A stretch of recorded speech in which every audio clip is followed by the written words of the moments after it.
तो फोल्डर हम लोग कितने तरीके से बनाएंगे? 2 तरीके से। और डेस्कटॉप पे फोल्डर बनाना सीखेंगे।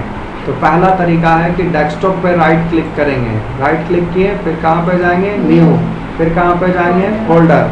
अब इसका नाम मिटा देंगे और जिस नाम से फोल्डर बनाना है उसका नाम लिख करके क्या कर देंगे? एंटर। तो बन गया। फिर से फोल्डर बनाना है तो राइट क्लिक, फिर कहाँ पे जाएंगे? न्यू, फिर कहाँ पे जाएंगे? फोल्डर, फिर इसका नाम मिटा देंगे और जिस नाम से करना है उसका नाम लिख करके एंटर करेंगे। तो यहाँ पे लिखे रूबी और एंटर, बन गया। तो पहला तरीके से अभी हम लोग कितना फोल्डर बनाए? 2, एक डॉली के नाम से और एक रूबी के नाम से। कोई दिक्कत है? तो दूसरा स्टेप है कि आप कीबोर्ड में कंट्रोल को प्रेस करके रखे रहिए, शिफ्ट को भी प्रेस करके रखे रहिए और एन को एक बार प्रेस कर दीजिए। कर दिए तो वहाँ पे न्यू फोल्डर बना, तो इस फोल्डर का नाम लिखे जैसे विकास और एंटर कर दिए। फिर बनाना है तो कंट्रोल शिफ्ट एन और फिर इसका नाम जिस नाम से बनाना है उसका नाम लिख करके क्या कर देंगे? एंटर। तो कितने तरीके से फोल्डर बना?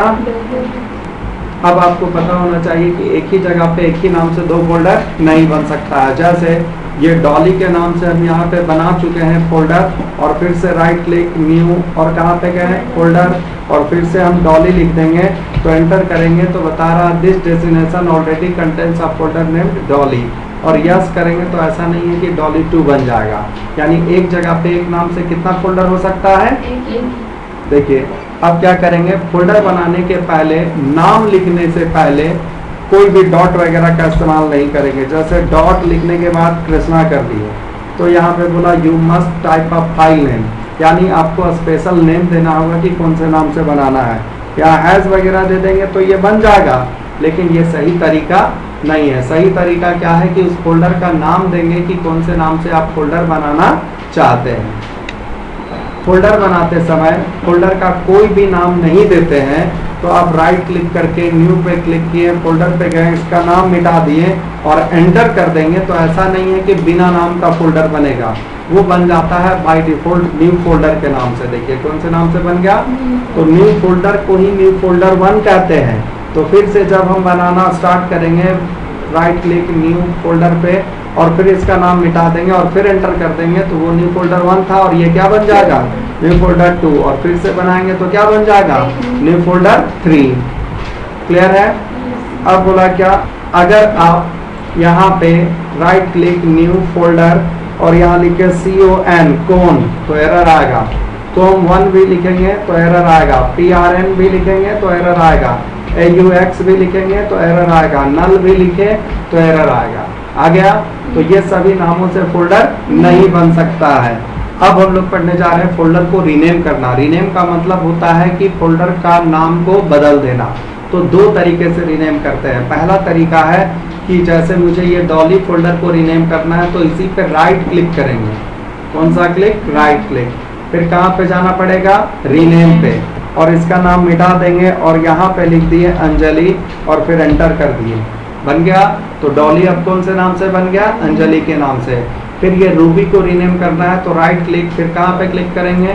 रीनेम, फिर इसका नाम मिटा दिए और इसका नाम कर देते हैं अंजू और एंटर कर दिए। बन हो गया रीनेम। तो अभी रीनेम एक स्टेप से हुआ। कितना स्टेप से? पहला स्टेप से।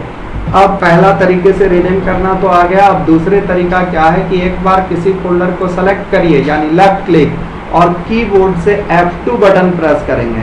F2 जो है वो शॉर्टकट की है रीनेम का, तो F2 कर देंगे और फिर इस फोल्डर का नाम मिटाएंगे। मिटा दिए और जिस नाम से करना है उसका नाम लिख करके क्या कर देंगे? एंटर। पहले एक बार लेफ्ट क्लिक, फिर F2 करेंगे और फिर जिस नाम से उसका रीनेम करना है उसका नाम मिटा देंगे और यहाँ पे कर देंगे लिख करके एंटर। तो कितने तरीके से रीनेम हो गया? जैसे ये सब फोल्डर बना है तो रीनेम के बाद अब पढ़ेंगे delete.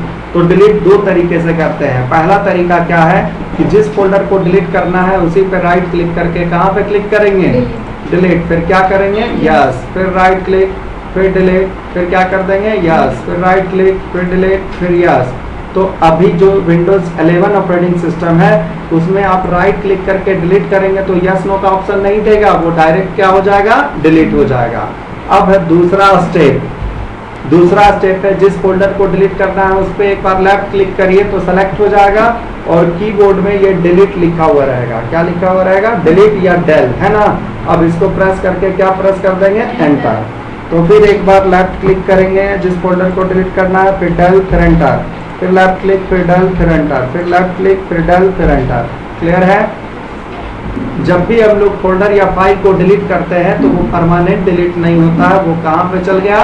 Recycle bin. Recycle bin को ओपन करेंगे और यहाँ पे देखेंगे, देखिए ये सब सारा फोल्डर है ना जिसको हम लोग क्या किए थे? डिलीट किए थे। तो जो भी फोल्डर फाइल डिलीट करते हैं वो रिसाइकल बिन में जाकर स्टोर हो जाता है। देखिए ये सब सारा फोल्डर को हम लोग क्या किए थे? डिलीट किए थे। अब इसी पे राइट क्लिक करके जब डिलीट करेंगे तो ये बोलेगा are you sure want to permanently delete this folder, तो यस कर देंगे तो क्या हो जाएगा? परमानेंट डिलीट हो जाएगा। तो अगर मेरे पास 100 फोल्डर रहेगा तो 100 बार राइट क्लिक करके डिलीट करेंगे तब तो परमानेंट डिलीट होगा। तो अब हम लोग रिसाइकल बिन को एम्प्टी भी कर सकते हैं। इसको क्या कर सकते हैं? एम्प्टी। रिसाइकल बिन के अंदर जो भी फोल्डर फाइल है, जैसे ये सब है ना, तो एक एक करके करेंगे तो 10 फोल्डर है तो 10 बार करना पड़ेगा। तो उससे अच्छा आप क्या राइट क्लिक करके कहाँ पे कर दीजिए? एम्प्टी रिसाइकल बिन, और कहाँ पे क्लिक कर देंगे? यस। तो अब इसमें रिसाइकल बिन